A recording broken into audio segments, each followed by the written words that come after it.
क्या आप जानते हैं भगवान जगन्नाथ का असली रूप यह लकड़ी की मूर्ति नहीं था, बल्कि एक चमकता हुआ नीला पत्थर था जिसे नीलमाधव कहा जाता था। आखिर वो दिव्य पत्थर गायब कहाँ हो गया और भगवान अधूरी मूर्ति में क्यों बदल गए? इस रहस्यमय कहानी को जानने के लिए वीडियो को लास्ट तक जरूर देखें। यह कहानी शुरू होती है मालवा के राजा इंद्रद्युम्न से।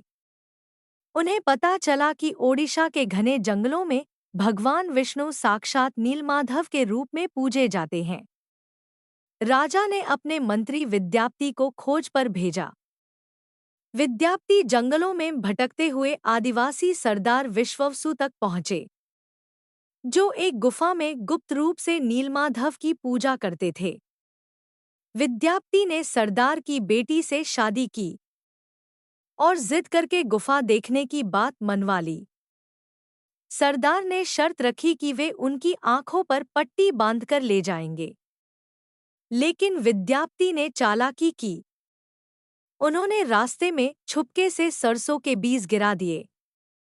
कुछ दिनों बाद जब बारिश हुई तो सरसों के पौधे उग आए और विद्याप्ति को गुफा का रास्ता मिल गया। उन्होंने तुरंत राजा को खबर दी।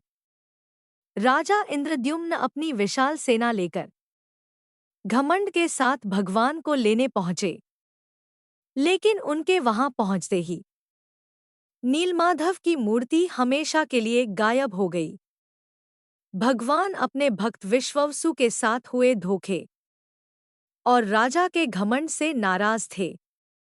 राजा ने रोकर माफी मांगी और अन्नजल त्याग दिया। तब आकाशवाणी हुई, अब मैं उस पत्थर के रूप में नहीं मिलूंगा।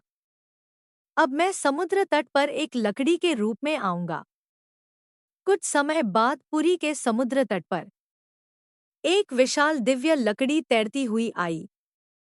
राजा समझ गए कि यही भगवान का नया रूप है।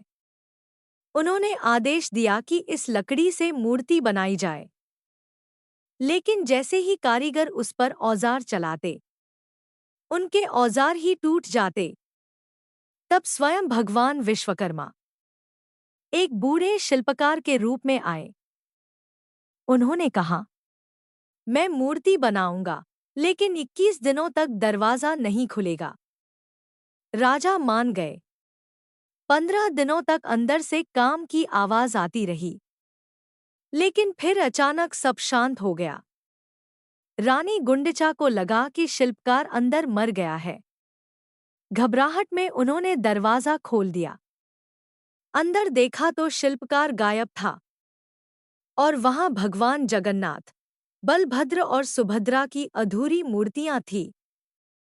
राजा बहुत दुखी हुए, लेकिन तभी भगवान ने संकेत दिया कि वे इसी अधूरे रूप में रहकर भक्तों को दर्शन देना चाहते हैं। इसीलिए आज भी भगवान उस अधूरे लेकिन सबसे प्यारे रूप में पूजे जाते हैं। अगर आपको यह वीडियो पसंद आया हो तो लाइक और शेयर जरूर करें और कमेंट में जय जगन्नाथ लिखना बिल्कुल मत भूलना।